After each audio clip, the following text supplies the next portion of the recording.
Welcome, dear listener. Before we begin tonight's gentle story, take a slow breath. You are here in the quiet company of history, where candles burn low and the soft hum of memory fills the air. If you enjoy these slow reflections on the past, remember to subscribe to the channel, leave a quiet comment below, perhaps sharing where you're listening from. And let the gentle world of history keep you company before sleep. Tonight, we will wander back to a century that, in many ways, invented the Christmas we still know today. It is the mid-1800s. The reign of Queen Victoria London smells faintly of coal smoke and freshly baked plum pudding. Gaslights shimmer on wet cobblestones. And inside drawing rooms, something new is happening. A sense of family, comfort, and festivity that feels both intimate and magical. The Victorians did not create the idea of Christmas entirely from nothing. There had always been winter feasts.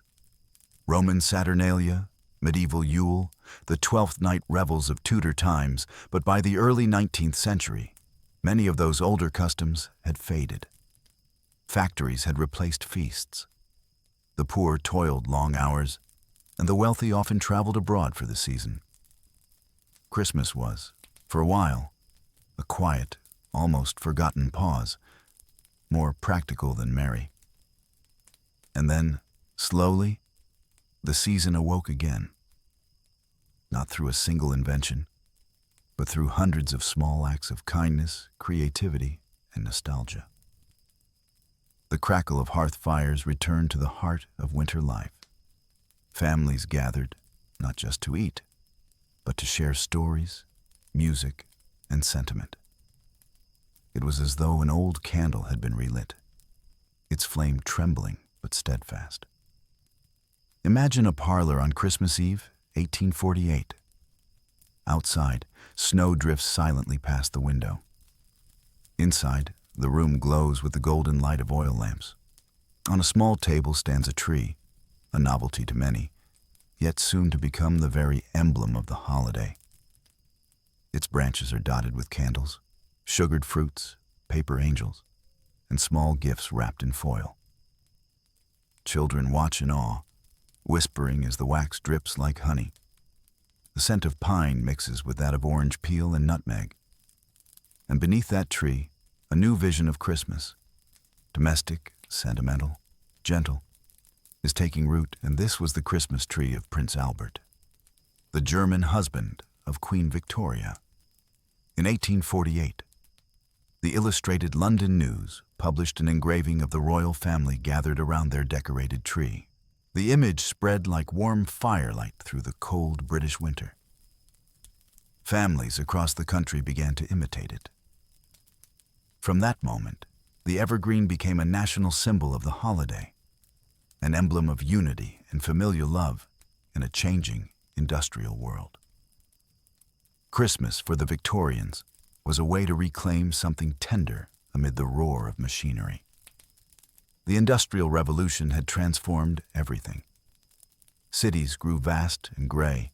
Time was measured by factory bells instead of church chimes. But within the small circle of the home, people longed for warmth, for meaning, for the sound of laughter rather than iron. So they built a new Christmas, not in the grand halls of kings, but in parlors and kitchens, in post offices and printing shops. It was an age of invention in every sense. The Christmas card, the cracker, the carol revival, all were born within a few short decades. Writers and illustrators filled the world with snow scenes and festive cheer. And none did more than Charles Dickens, whose pen captured the very spirit of the season. When A Christmas Carol was published in 1843, it was more than a story. It was a mirror held up to the conscience of a nation. In Scrooge's redemption, readers saw their own yearning for generosity and human warmth. Factories, counting houses, and foggy streets gave way to the glow of candlelight and family supper. Dickens reminded them that Christmas was not about grandeur, but grace, something the poorest and richest alike could share.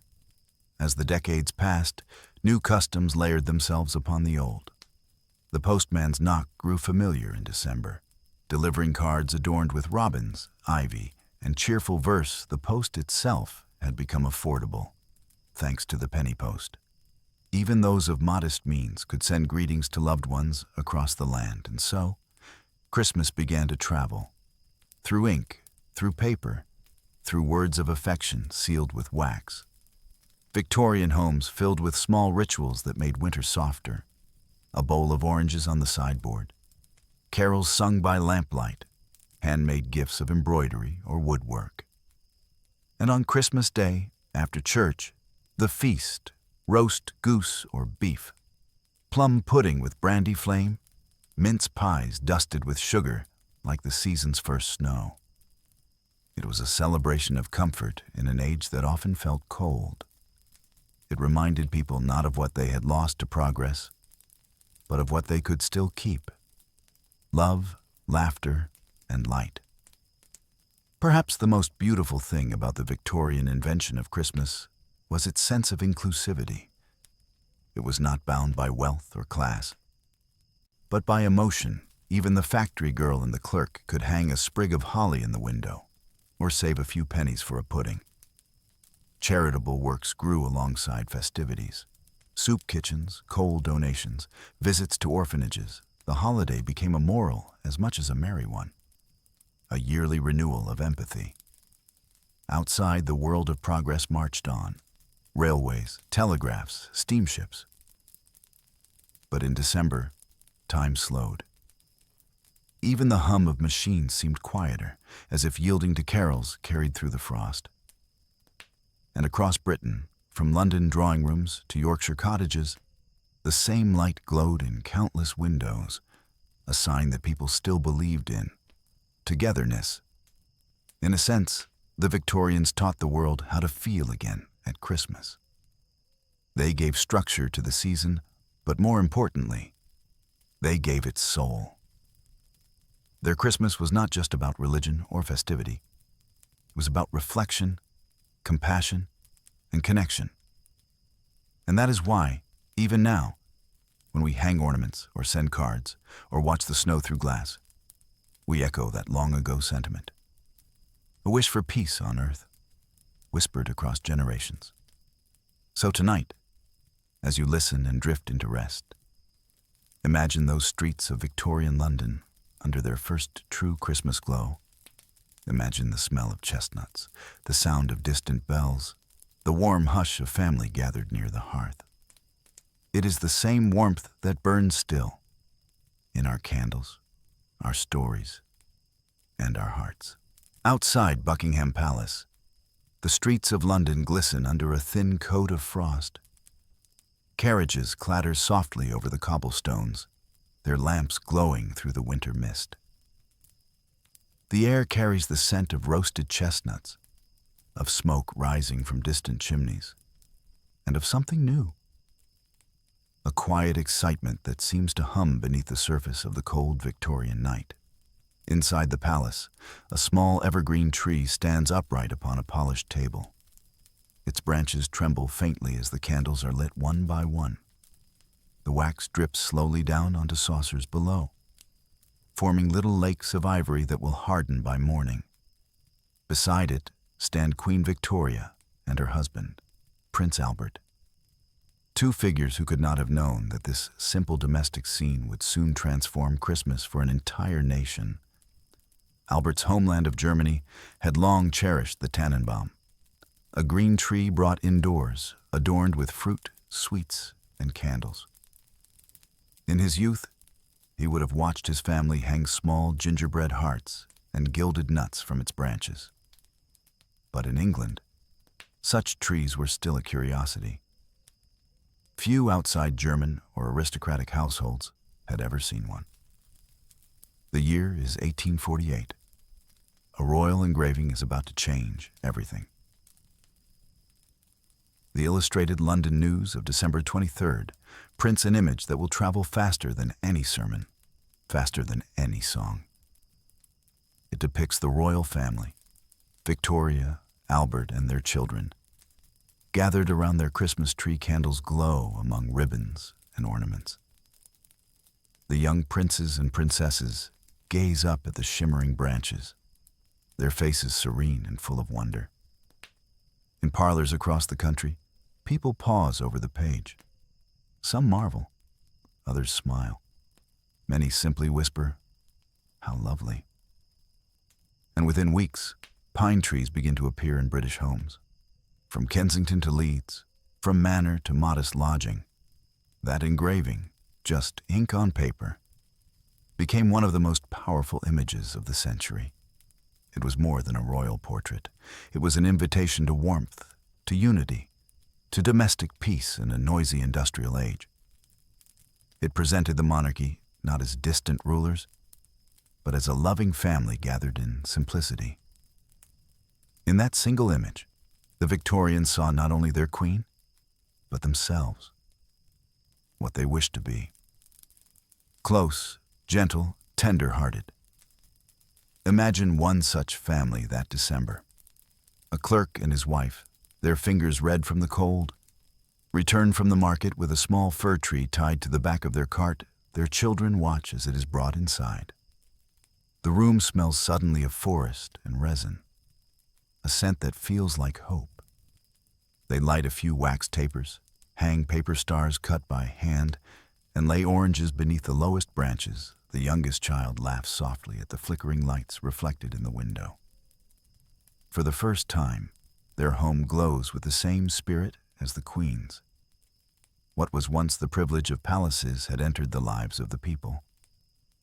Prince Albert loved the quiet symbolism of the tree. In a world driven by invention and steel, it represented life enduring through the cold. Its green needles whispered of constancy, of home. Each candle flame mirrored the promise of renewal that comes when the dark of winter begins to retreat. For Queen Victoria, too, the tree held deep personal meaning. She remembered her mother, the Duchess of Kent, who had brought the custom from Germany years before Albert. In her diary, Victoria wrote with delight of a tree in every room, bright with little candles and presents. To her, it was a scene of innocence and joy, a moment when duty gave way to tenderness. As the 1850s unfolded, the Christmas tree became an anchor of the season. Shops began selling ornaments of glass and silver, imported from Germany's Lauscha region. The first tinsel, fine strands of silver wire, glistened under candlelight. Households improvised decorations from fruits, nuts, and thread. Even the humblest homes could transform their sitting rooms into enchanted groves for one sacred night. To understand the charm of that age, one must remember how precious home had become. Industrial England was restless. Smoke rose from thousands of chimneys. Trains shrieked across the countryside. The pace of life grew faster, louder, more impersonal. Yet the home remained a sanctuary, a place where time slowed, where one could find stillness among familiar voices. Christmas, with its gentle rituals and fireside light, became a small rebellion against the world's harshness.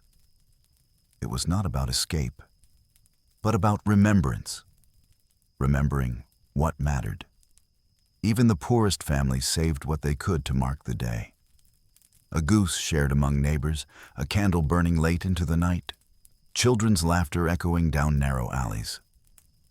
By the 1870s, the Christmas tree had become universal. It stood not only in royal halls, but in schoolhouses, town squares, and railway stations. It became a symbol of national identity, British, yet with roots that reached across Europe. In cities like Manchester and Birmingham, factories began hosting Christmas parties for their workers, often with trees decorated in the company yard, orphanages, and hospitals adopted the custom too, filling their wards with small pines strung with paper chains. The sight of a Christmas tree, glowing with candlelight, offered something profoundly human.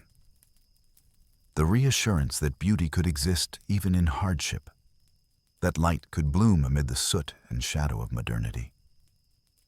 If you close your eyes, you might imagine the hush of that night, the crackle of the fire, the faint ticking of a clock on the mantel, a child whispering a wish as the candles burn low, and somewhere outside, the distant sound of a carol drifting through the fog.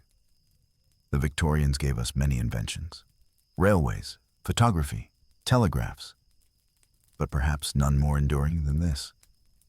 The idea that the coldest time of year could also be the warmest in spirit. Through their trees, their stories, and their sentiment, they built a bridge across time. One we still walk each December when we light our own small candles, hang our ornaments, and gather those we love close to the fire. And so, the Christmas tree stands not merely as a decoration, but as a quiet reminder that even in an age of iron and steam, the heart could still bloom evergreen.